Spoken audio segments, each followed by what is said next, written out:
Assalamualaikum warahmatullahi wabarakatuh. Alhamdulillahirabbil alamin. Allahumma shalli wa sallim wa barik ala Muhammad wa ala alihi washabihi ajmain. Amma ba'd.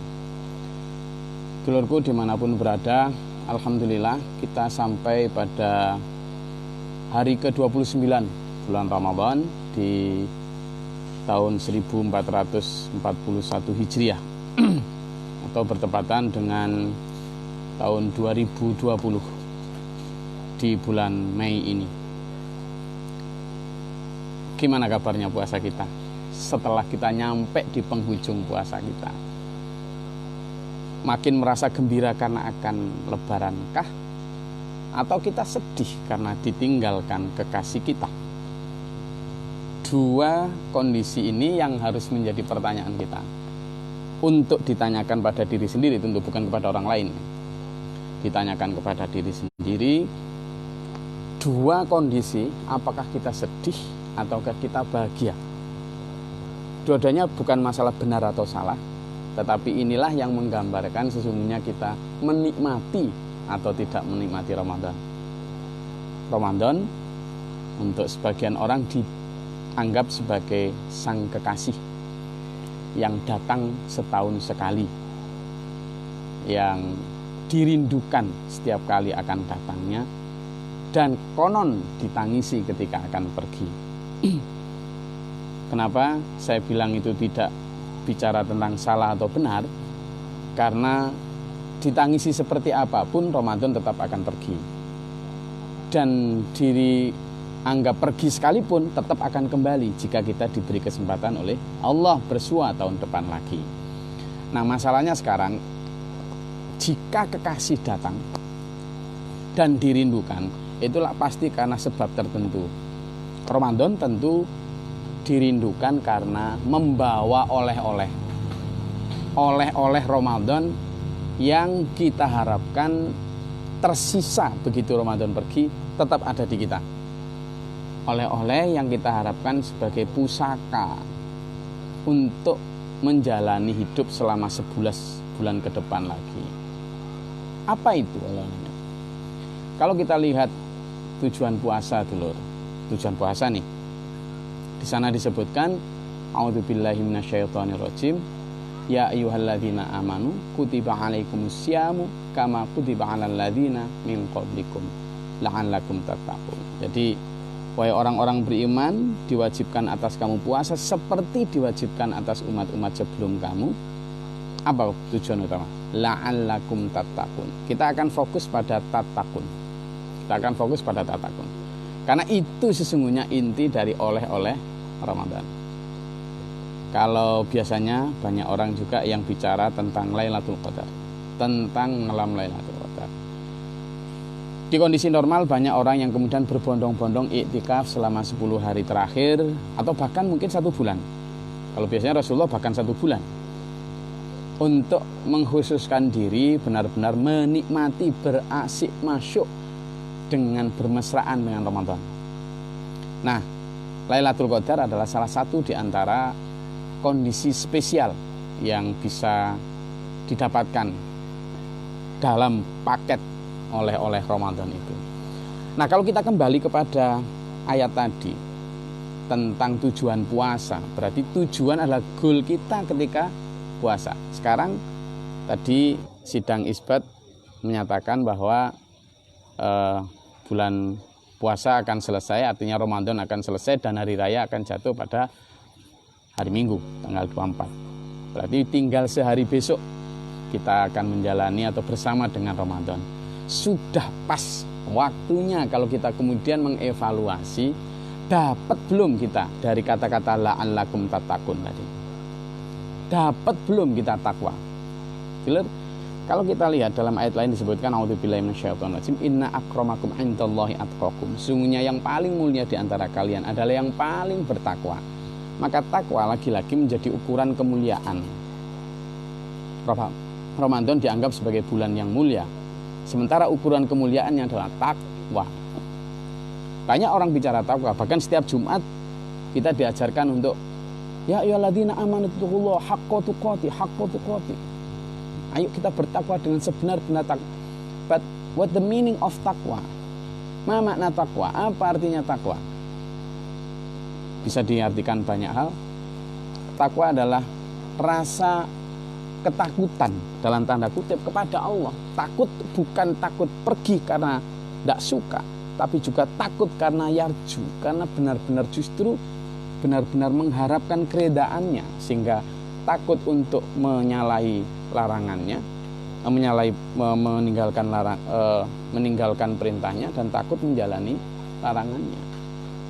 Nah, tetapi dari sekian banyak ada beberapa kriteria takwa itu sebenarnya di dalam Al-Quran banyak, mulai dari seperti dalam surat Ali Imran ayat 133 sampai 135 itu kan bicara tentang orang-orang yang bertakwa, termasuk juga dalam Ali Imran ayat mulai dari 14 sampai ke 17, di sana juga disebutkan bagaimana tentang ciri-ciri orang bertakwa. Dari sekian itu, saya mau ada cerita gitu loh. Saya itu diajarin oleh Abi Mohtar untuk menyambung silaturahmi dengan guru-guru, termasuk guru-gurunya ayah saya, abi saya, guru dari guru saya. Beliau dulu pernah lama mondok di daerah Jombang. Salah satu kiai beliau itu ada seorang kiai sepuh di daerah Denanyar, dan saya meskipun beliau sudah lama keluar dari pondok, tapi saya diminta untuk menyambung silaturahmi. Suatu saat saya bertamu kepada beliau, Yai Sepuh ini, dan memang beliaunya luar biasa tawadhu, orangnya benar-benar mengajarkan kepada saya tentang bagaimana bersikap itu. Apa yang disebut attitude itu benar-benar saya dapat dari beliau. Nah, suatu saat kita bicara tentang takwa, beliau ngasih satu makna yang menurut saya teringat sampai sekarang. Ya. Menurut beliau takwa itu dari 4 huruf gitu katanya. Dari 4 huruf yang terdiri dari ta, qaf, waw, dan ya. Ta, qaf, waw, dan ya.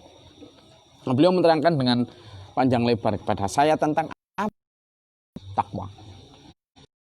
Beliau, ta itu adalah tawadhu. Ta itu adalah tawadhu. Seorang yang bertakwa itu tawadhu betul, baik kepada Allah maupun kepada manusia. Baik hablu minallah wa hablu minan nas, baik vertikal, horizontal, ritual, sosial. Tawadhu. Nah, saya hubungkan dengan ajaran ayah saya, abi saya, guru saya. Beliau menganalogikan gini, Gus, manusia itu sebenarnya ke bumi ini, mil'us samawati wa mil'ul ardi, ini adalah kerajaannya Allah. Allah itu malikul mulk. Jadi rajanya di raja. Lahu mulkus samawati wa ardi. Baginya lah, miliknya lah kerajaan langit dan bumi. Dalam konteks tawadhu, kita ini hadir di bumi adalah seperti kita sedang masuk dalam kerajaannya Allah. Langit dan bumi ini kerajaannya Allah. Analoginya gini, sampean dan saya misalnya diundang seorang raja, diundang seorang bupati atau seorang gubernur, lalu masuk ke istananya raja. Nah, di istana raja itu, lalu kita melihat kanan kiri ada perobatan maweh bagus, kita pelalatan, megang itu megang ini, malah ada yang kemudian megang perabotan kita masukin saku dan lain sebagainya. Ada raja di singgasananya, kita ya tolak-toleh tanpa tawadhu, boro-boro kemudian kita bersimpuh, masih aja sambil berdiri lari ke sana kemari. Kalau kita ngelihat fenomena ini seperti apa? Tidak sopan. Maka tawadhu kepada Allah, kita ini sedang berada di dalam kerajaannya Allah. Tawadhu kepada Allah adalah dengan tidak berperilaku rakus. Karena sebenarnya bumi, langit, dan seisinya ini milik Allah. Kok kita kemudian ini milikku, ini sertifikatku, ini milikku, sampai berantem dengan sesamanya. Ini sumber ladangku, ini tambangku, ini minyak. Itu milik Allah. Kita berada di dalam kerajaannya Allah. Kok nggak tawadhu? Blas.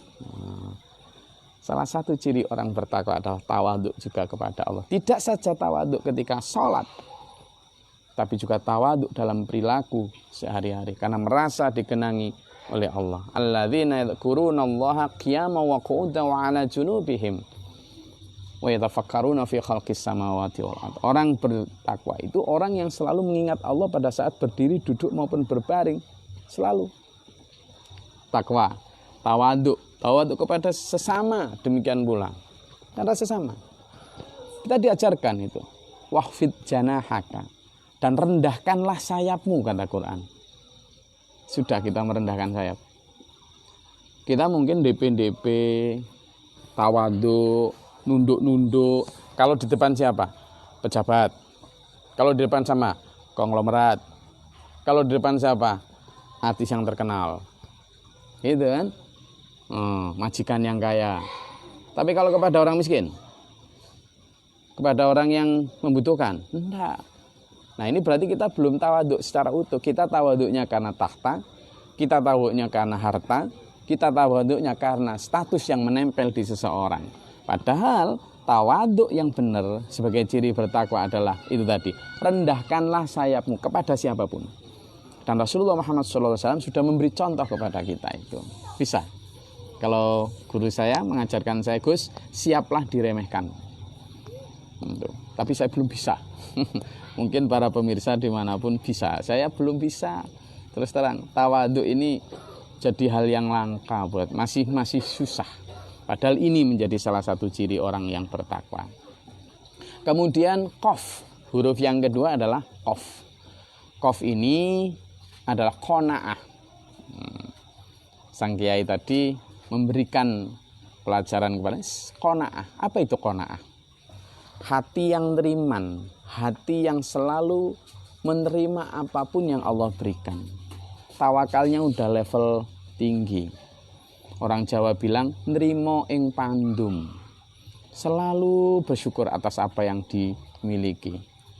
Dan salah satu bentuk ini adalah qanaah ini yang bisa membuat kita terlindung dari godaan setan. Ingat, setan ketika bersumpah di hadapan Tuhan, Tuhan, karena sudah Engkau tetapkan aku sesat, maka aku akan jerumuskan semua manusia, sehingga Engkau tidak mendapati hamba-Mu yang bersyukur.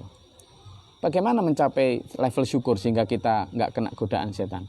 Qanaah, neriman, selalu menerima apapun yang diberikan Allah. Kita tetap bekerja keras, kita tetap berusaha mencapai hasil terbaik. Tapi dengan pemberian Allah, kita selalu melihat yang ke bawah dalam hal dunia, dalam hal ketakwaan melihat ke atas. Qanaah, tenang hatinya selalu itu. Qanaah, ya. Dan ini yang kemudian nanti bisa membuat dunia ini lebih damai. Ya. Yang ketiga adalah waw. Waw itu menurut beliau adalah waro atau wirai, sikap hati-hati. Orang yang bertakwa selalu berpikir sekian ratus kali sebelum bertindak satu kali. Orangnya benar-benar bukan hanya thinker, tapi juga doer. Bukan hanya pemikir, tapi juga pelaksana. Bukan hanya qaulan, tetapi wa amalan. Dalam konteks seperti apa? Dalam konteks dia sangat berhati-hati. Setiap gerakan, kegiatan, bahkan ketika mendengar, ketika melihat, ketika berbicara, enggak asal jeplak kata orang Jawa. Di tengah dunia yang penuh hoax seperti ini, ciri takwa yang wirai penting sekali itu. Orang yang bertakwa itu memiliki filter yang sangat kuat, enggak gampang kena hoax. Dan orang-orang seperti ini enggak gampang terpengaruh, enggak gampang terbawa dengan alur opini yang dibentuk untuk kepentingan tertentu. Enggak. Kenapa? Karena berdasarkan satu konsep. Al-Quran menyatakan a'udzubillahi minasyaitonirrajim. Bismillahirrahmanirrahim. Wa in tuti aktsara man fil ard yudilluka an sabilillah iyattabi'una illa dhann wa innahum illa yakhrusun. Jika kamu mengikuti kebanyakan orang, mereka akan menyesatkan kamu dari jalan kebaikan. Karena mereka hanya mengikuti dhann, karena mereka hanya mengikuti kebohongan. Maka orang-orang yang bertakwa selalu memfilter itu. Kenapa? Karena selalu anada innas sam'a wal basar wal fuada kullu ulaika kana anhu mas'ula. Setiap pendengaran, penglihatan itu selalu ditanya. Jadi orang-orang beriman selalu mengikuti wala taqfu ma laisa laka bihi ilm. Janganlah engkau mengikuti apa yang kamu tidak tahu, tidak memiliki pengetahuan tentangnya. Kenapa? wirai. Ada berita, dok. Ternyata bohong.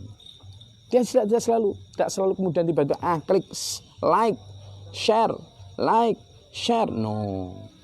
Dia selalu punya sumber berita sendiri. Sumber berita yang hasil verifikasi innas sam'a wal basar wal fu'ada tadi. Khawatir gitu. Nah, orang-orang bertakwa sudah begini tak kita.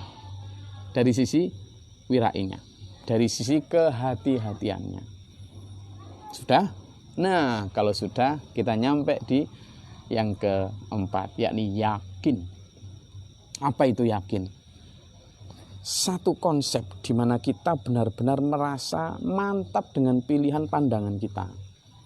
Pandangan tentang bagaimana kita how to connect, bagaimana kita how to interact, berinteraksi dengan yang lain, baik kepada sesama manusia maupun kepada Allah. Keyakinannya mantap tuh, nggak gampang goyah.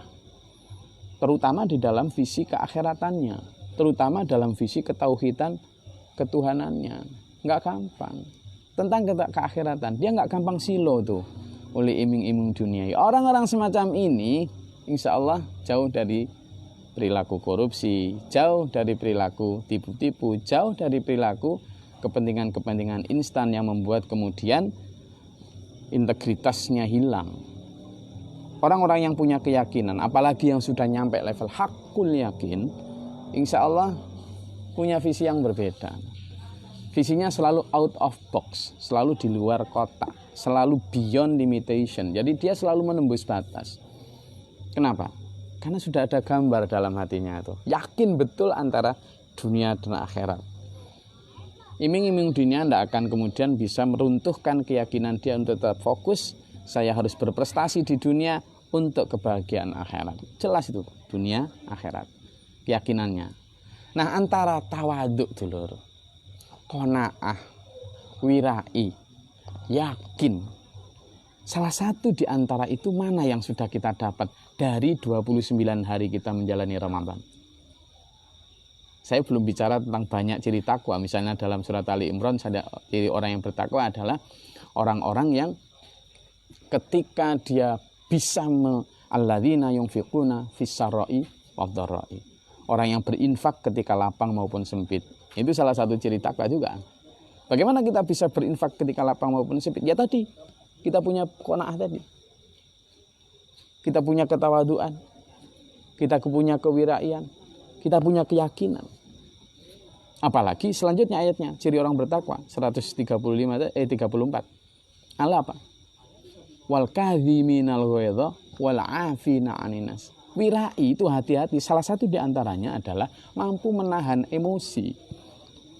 Wal kadhiminal ghaidha, menahan amarah adalah bentuk dari sifat wirai. Apalagi wal 'afina 'anil nas. Dan mampu memaafkan orang yang bersalah. Dulur, kita mau mendekati lebaran. Biasanya orang lebaran saling memaafkan. Tapi jarang orang yang mau memulai memaafkan. Memulai meminta maaf. Gengsi katanya. Padahal nanti ada saat di mana tidak ada yang lebih bernilai daripada kata maaf. Saat kapan? Saat tubuh ini sudah tertimbun tanah kuburan. Maka itu dulur. Nah, ini berapa? Apa yang sudah kita dapat dari kata takwa ini? Ali Imran juga menyatakan salah satu ciri orang yang bertakwa adalah orang yang as-sabirin was-shadiqin. Sabar. Orang-orang yang sabar. Sesabar apa kita? Terutama dalam menghadapi kondisi seperti ini. As-shadiqin, orang yang shadiq, yang benar, yang selalu menyandarkan semua keputusan hidupnya pada aturan Tuhan. Wal qanitin, dan orang-orang yang taat. Setaat apa kita kepada Allah? Setaat apa kita kepada sunnatul Rasul? Ayo, ini pertanyaan-pertanyaan kita masukkan ke dalam diri sendiri. Wal munfiqin, dan orang-orang yang berinfak. Tadi kembali kepada ayat tadi, orang yang berinfak tidak menunggu kaya karena as-sarra wad-dharra, ketika lapang maupun sempit. Ya, misalnya tentang bersedekah ya. Kemarin tim kita yang dari Santana juga sudah beberapa kali Kak ya ke warga miskin, ke yatim. Nah, ternyata dalam surat Ad-Dahr itu disebutkan ada kriteria yang sering kita lupa tuh. apa? Asyiro. Jadi wa yut'imuna ta'ama ala hubbihi, dan memberikan makan yang disuka itu kepada siapa? Pertama al-miskin. Ya, kepada orang-orang miskin. Yang kedua, yatim. Ya, sudah kita lakukan itu kemarin. Ternyata ada yang ketiga, asyiro, orang yang dalam tawanan. Kalau kita sekarang mungkin bisa kita terjemahkan sebagai orang yang dalam penjara. Maka kemarin kita gerak tuh pada orang-orang yang di penjara. Kita bekerja sama dengan pihak lapas di daerah Tabanan untuk kemudian berbagi. Dan SPMA sudah berkali-kali itu melakukan itu. Pernah di lapas anak di Blitar, kemudian di Lamongan juga, dan sebagainya. Nah, ayo kita lakukan ini. Dalam merebut oleh-oleh Ramadan, salah satu cirinya adalah bertakwa. Dan salah satu ciri takwa adalah itu tadi. Lalu memaafkan, ini saatnya nih. Banyak orang yang di dalam medsos dan lain sebagainya. Kita jarang minta maaf. Yang ada malah berantem. Wal kadhiminal ghaiz, menahan amarah. Sekarang marah itu, kalau dulu marah itu ketika ketemu pandang mata-mata, nih dada gue, mana dada lu, kan gitu. Sekarang enggak. Cukup dengan saling memandang di medsosnya marah. Jangan kadang enggak saling memandang, cukup dengan melihat status gitu aja udah panas. Aduh, kita ini gampang panas banget sih. Gitu. Nah, ini yang perlu kita rubah, ya. Jadi ciri-ciri ini sudah mana yang kita dapat dulu. Ini salah satu bentuk koreksi. Nah, dalam pada itu kita diajarin Rasulullah Muhammad SAW doa untuk memastikan kita mendapatkan itu. Hadis ini sahih. Doanya Rasulullah mengajarkan kepada kita, Allahumma a'inni ala dzikrika wa syukrika wa husni ibadatika. Ini ada korelasi dengan bahasan kita di awal. Rasulullah mengajarkan begini, ya Allah, tolonglah aku a'inni ala dzikrika, aku bisa menjadi orang yang ahli berzikir. Zikir kepadamu. Yang pertama. Yang kedua, wa syukrika, dan menjadi orang yang bersyukur kepadamu. Tadi kan salah satu qanaah, kita harus bisa punya zikir. Yang ketiga, wa husni ibadatika, dan menjadi orang yang beribadah dengan baik, dengan kualitas yang baik padamu. Pertanyaannya, kenapa Nabi Muhammad mengajak kita untuk pertama menjadi ahli berzikir? Hanya dengan berzikirlah hati kita menjadi tenang. Hanya dengan berzikir. Bidzikrillahi tatma'innul qulub. Hanya dengan berzikirlah hati menjadi tenang. Itu janji Allah. Nah, maka kita ini dalam kondisi yang serba galau segala macam ini, zikir itu bisa membuat hati kita tenang, bisa menjadi hati kita tenang. Lalu yang kedua, ahli bersyukur. Ala dzikrika wa syukrika. Kenapa kita perlu bersyukur? Dulur, kondisi semacam ini, kalau kita nggak pakai dengan bersyukur, aduh malah pecah kepala ini rasanya. Syukur, banyak syukur. Ketika kita bisa bersyukur, insya Allah kita selalu bisa tangan di atas.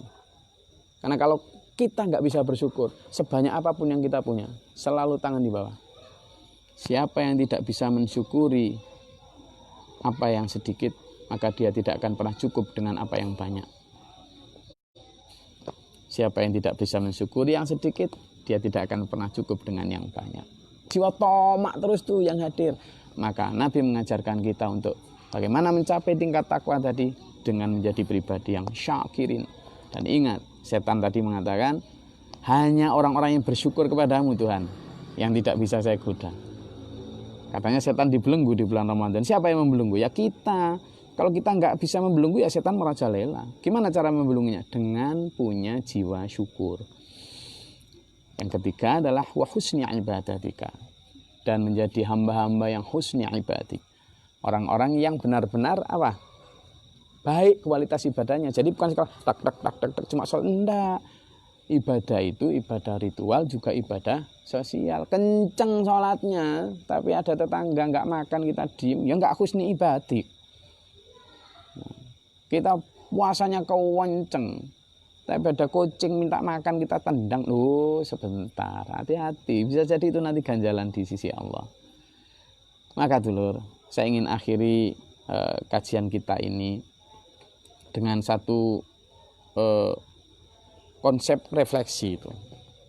Bagaimana cara mencapai itu semua?